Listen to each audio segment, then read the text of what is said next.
Great. Um, welcome back. The House Transportation Committee is continuing its work after a break.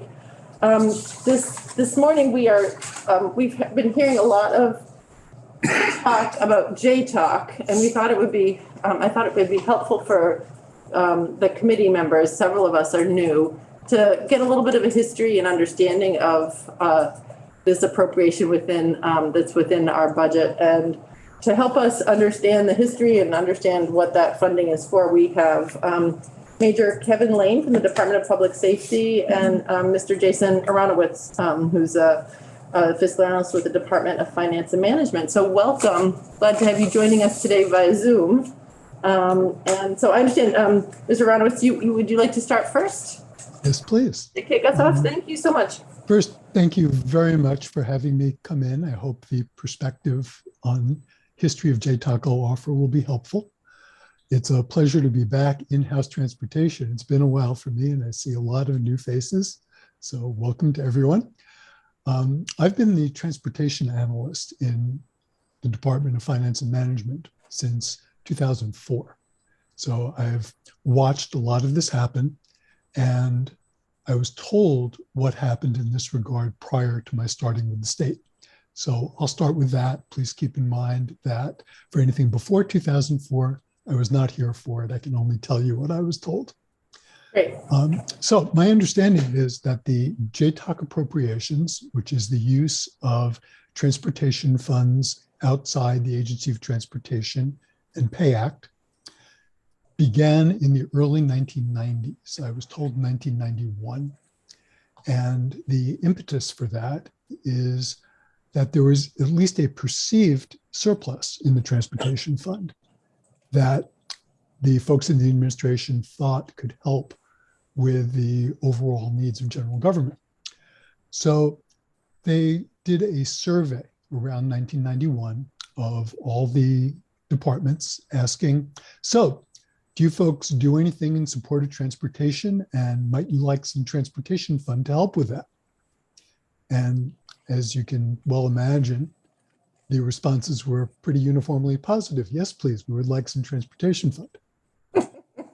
So that began as an appropriation of transportation fund to each individual department that requested it, which meant that for across state government, people had to do journal entries, charging their expenditures and payroll to general fund, whatever other funds the department had, and then additional journals splitting some out for transportation fund.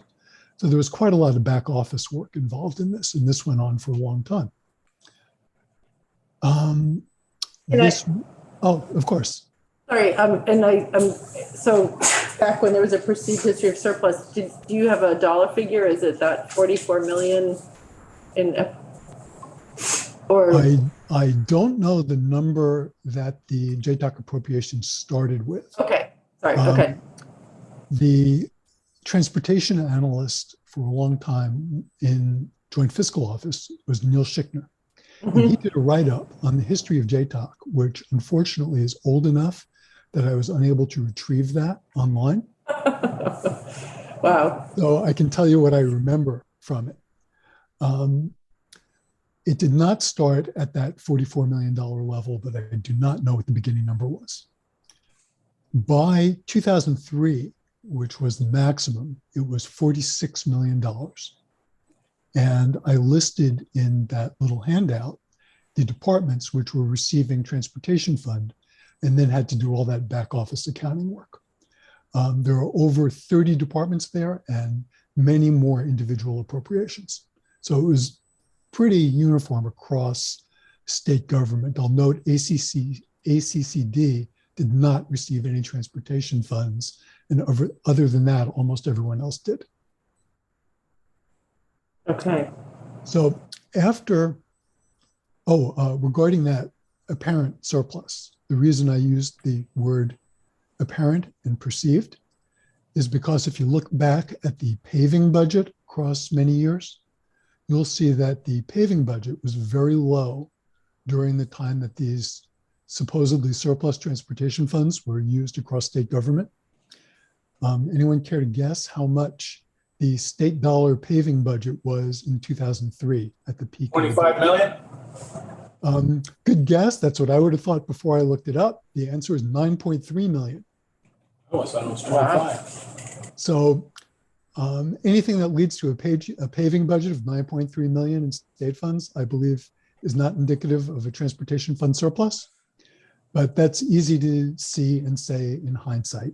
And at the time, that was the best judgment people had. So moving on to stuff I was actually around for. After I was hired in 2004, after a couple of years, I realized that a lot of people were doing a lot of work to no real effect. They were just journal entering a whole bunch of different funds when they didn't need to. So I recommended to the finance commissioner at the time, Jim Reardon, that instead of doing these appropriations all over state government, if we could consolidate the amount of transportation fund going out of AOT, it would relieve most of the business offices of doing this work. So Jim thought that that was a worthwhile thing to try. And he proposed moving all of the transportation fund outside of AOT to one department, and he chose Public Safety State Police. The reason Jim chose Public Safety State Police is because it was a single appropriation large enough to absorb this entire lump. Yeah, state police has something to do with transportation. There's some nexus there, but the intention was never to match the expenditure for transportation purposes. It was only to take this previously in existence amount and put it in one place for ease of back office accounting. So for that reason, it doesn't make that much sense anymore to try to connect that to actual transportation activities in public safety, because that's not how that all originated.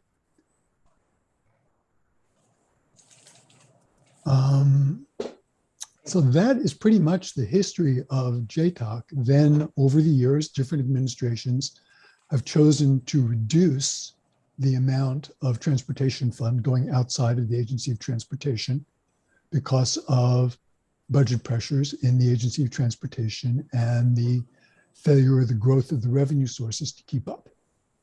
So it declined from that high of 46 million to its current value of 20.25 million, which is also the value in the FY24 budget. So there's an abridged history of JTOC, and I'm open to any questions on that.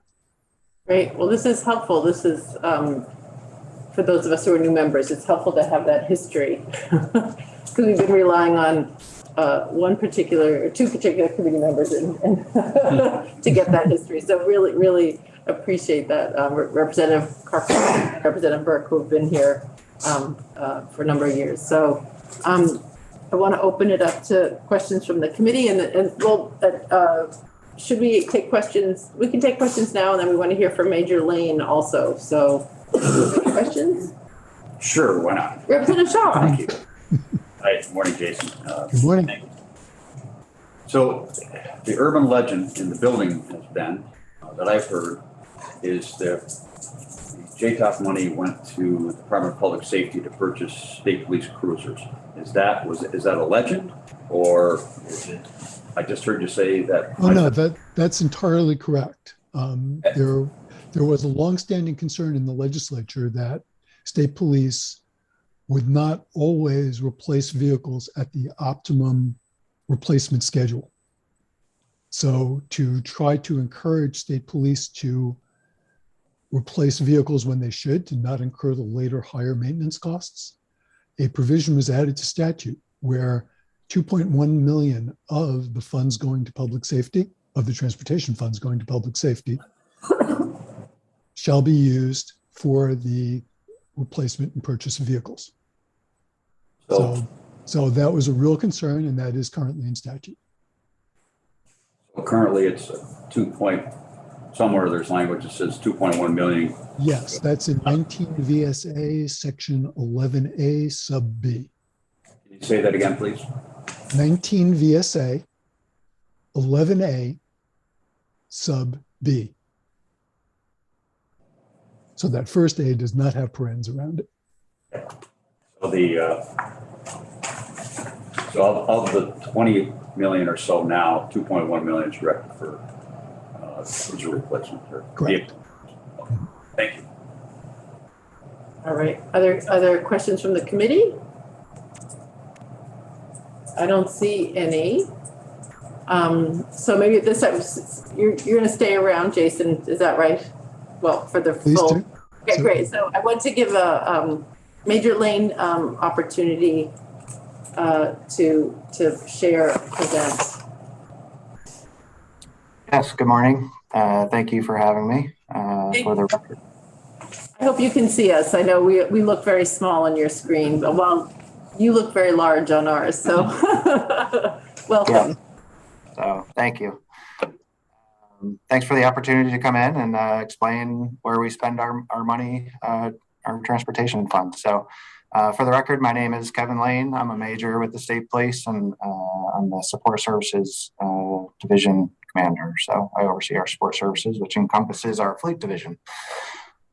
So I'll give you the short answer first, I guess, is the transportation funds, the 20.25 million is spent by the department. Roughly 90% of that is on personnel and related costs, and 9% of that is on vehicles, and then about 1% of that is on upfitting those vehicles that we purchase. So 2.1 of that is directly to our fleet, which is to purchase police vehicles. Our goal is to try to flip over approximately a quarter of our fleet of the green cars, of the traditional state police vehicles that you see, and to keep rotating those so we have good, safe, reliable cars on the road for the troopers and for the public. So upfitting is everything from, it could be police lights, sirens, the cages that we put in them for canines, everything that we do to a vehicle to make it more of a police package type vehicle. So that's some of the other costs that we do for our fleet. Cars. How many cars do you have No, in the does it fleet? buy you? How many cars does this appropriation buy you? And just curious also how many are in the fleet? Yep. So overall, we have about 400 vehicles in the fleet, but that again includes all vehicles. So for the green cars, the police cars, we average about 200. I think we're just over 200 right now of those cars, but we also have many command vehicles that you've seen for scuba diving, crime scene search team that we purchase as well. And those are obviously a much more expensive purchase than a green car. So all things COVID in the last 3 years, as you can imagine, supply chains has been very difficult on cars and all the equipment that we put in the cars. And then there's also there's been a substantial increase in delivery of those goods, but also in the cost of those goods. So that's been a bit of a challenge.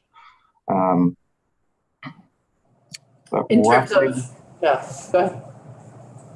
oh, I was just saying, as a rough estimate, a green car is roughly about $48,000 to $50,000 for us to purchase the vehicle and upfit it. So just a rough ballpark of what that cost is. But again, we're also purchasing cars for detectives that are just, unmarked, basically cars like you could see off of a lot kind of purchases as well. So.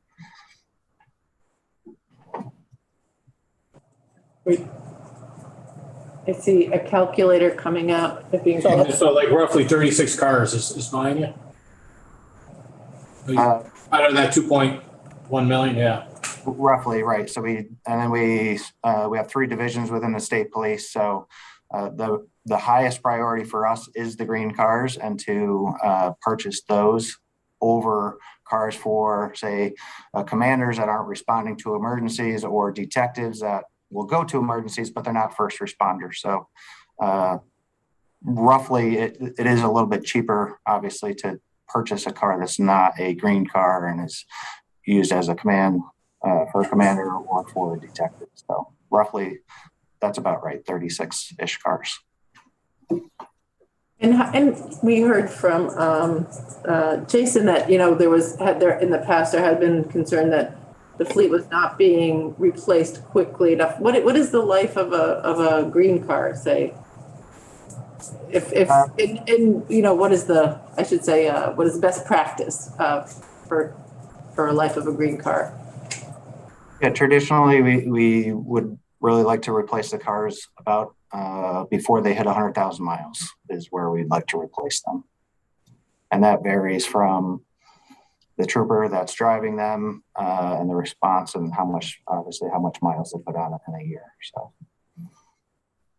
Great. Other questions? Representative Walker and Representative Pouch? I was just, thank you, Madam Chair. I was along that same line. I'm curious, is that 4 years or 5 years? I guess if you're buying 36 or thereabouts a year and there's 200 of them, so you replace the whole fleet every 4 to 5 years or every 5 to 6 years in that ballpark approximately? Roughly. It does become a challenge. Like I said, some of the command vehicles that we bought for the last one we purchased was, I believe it was a crime scene search team command vehicle, which is, if you see them, they're just a big van, but there's a lot of equipment and large size. So those obviously increase in price, which we have to rebalance somewhere. So we try to spread that spending out so we can appropriately rebuild the fleet as we do that. Great. I think we have another question from Representative Pouch. Thank you. So it's 2.1 million. Is that all you spend on fleets, or is that 2.1 million? Of sort of two questions. Is that supplemented? When you look at your entire vehicle purchasing line item, is it just that amount, or is it supplemented? And do you sometimes use JTOC money, not that initial requirement by the legislature, but do you also use some additional money to put in for purchasing? So is more money needed or used, and does it also come out of the JTOC funds? So we budget on the 2.1. There are times when we can supplement that funding, say federal grants. So our Marine division, many times we will buy cars or trucks to be able to pull boats or trailers. So some of those other vehicle expenses are supplemented with federal grants. And there is a need to increase from the 2.5 for budget purposes to a higher number. Roughly, I think 3 million would be, I believe, is what we asked for. And again, that was to account for some of the increases in costs of the cars, the supplies, repair costs have also gone up, I think 15% in the last couple of years. So. Okay, great, thank you. I was curious myself, you said that of the 20.25 million, 90% of it goes to personnel. Does this JTOC appropriation cover your personnel like expenses, or is there another appropriation that comes out of the general fund? Just to help me understand the whole picture, where this 20.25 million fits in. As far as the 90% of that. Oh, sorry. I don't think I stated my question really clearly. Does this 20.25 million, does it cover your whole budget? Or is there other funding that is covered through the general fund to help the Department of Public Safety? Yes, there's other funding from the general fund. So it's both. Okay. I'm sure, yes. So I guess what's your total budget? Is around 100 million? Yes, quite large. Yeah, it's big. It's helpful for this committee to understand where this just fits into your bigger picture. Yeah. I think Rick Hallenbach is our finance director. He's was unavailable today, but I think some of the more specific budget issues, I think he would be good to address that. Right. I don't think we need that number. It's not, that decision is not in our committee. It's just help for the context. It's roughly like, this is roughly 20% of your overall budget, it sounds like. All right. Gotcha. Representative Shaw. So just for some numbers, Major, how many uniformed personnel do you have? I'm interested because you're using 90% of this money for personnel. Correct. So we're currently about 300 troopers right now. We might be a little bit under that with vacancies, but our complement is 332, 333, I believe. And thank you, the chair, kind of asked my question earlier, so thank you. Okay. And thank you. Yeah, great. Are there any, this is just helpful. This is something that, is part of our overall picture. So it's, and for those of us who are newer in the committee, it's just very helpful to have this kind of context. Maybe I'll just change the screen view so we can see all of you. Let's see. Great. Okay. So, are there any further questions from the committee? Representative Walker? I don't know if it's a question. Thank you very much for the history and the piece. You know what? I was only here a short time last year. I have to tell you, I didn't understand what JTOC meant at all. And now I'm hearing it again and looking at the budget and then looking up the Vermont State Police budget and understanding it. Now I think I have a much better picture. I had really no idea what they were talking about last year when they kept saying about the JTOC money coming out of transportation and what it meant. Now I can actually identify it in the budget on a page. I can look it up. I can see what's happening, and the history of how it come to be is nice to know. So I do feel like I learned something today. Thank you very much. And I did look it up. It's 17% of their total budget, by the way. It's out of their total numbers that they put in for, so they get the rest of their money from different places. Yeah, great. I'm not looking at it. It's close. That's pretty close. Great. Well, I'm glad. It's good for all of us to, get this history. Representative Bartholomew. I'm just curious what happens when you retire a vehicle. What do you do with it? We can actually recycle it to another department if they have a need. We do that sometimes, or it goes to auction and we sell them off and use those funds for repair costs. So you take all the equipment out of it and sell it as just a car? Yes. Yep. Yes, we do. And so that's a good question, since this committee is interested in just what happens to used vehicles. And I'm curious, are you electrifying your fleet at all with EVs, or since we've been dealing a lot with electrification of vehicles. So just curious how you're approaching that, or if you're able to do that. We're not able to do that right now.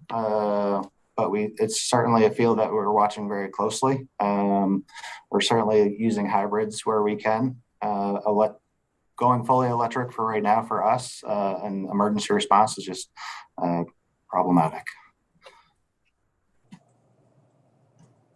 Could you just elaborate on the problematic part? Is it just that they're not available, or that the speed isn't what you need it to be, or charging, or help us understand that a little bit? I think it's as we watch the different markets from the manufacturers, the vehicles themselves are evolving, but they're not quite to a point where I think we feel safe or comfortable utilizing them for our fleet right now. And I think the charging of the vehicles and the infrastructure still needs to be built out a little bit to be able to charge them at our barracks or even out on the road. So we have stations getting put in Berlin, but other than Berlin, we'll have them in Williston and our new barracks there. But other than that, I don't think any of our barracks have charging stations. So that's something that we're looking at. Okay, great. Well, yeah, we're working on that too. There's federal funding that's come in with a large that will be able to help us build out the interstate infrastructure. And I know that's something that is evolving because just like Vermonters or for their personal use vehicles, the infrastructure needs to be there for people to feel confident. So that's good. That's good to hear. But you know that we're working on it. Yep. Other questions? The committee? Oh my goodness. Well, thank you. I think that this is terrific. Thank you so much for making the time to come in this morning and to share this with us. It's really helpful to have this history and context, as Representative Walker also shared. So I think we can wrap up our morning, unless there are any final comments that either of you would like to make. No, just thank you for the chance to share. Thank you. Great. Thank you. So with that, I think we can end our live stream in a moment. Just want to say the committee, we have lunch and then we're on the floor at 1 o'clock. And we're now shifting to earlier floor times. Please, I'm not going to make an announcement on the floor. Please come into committee after we're done on the floor. Because we're going to be finalizing our budget memo to the House Appropriations Committee. So just, come in 10 minutes after the floor and we'll be starting up. So with that public service announcement, we can end our live stream and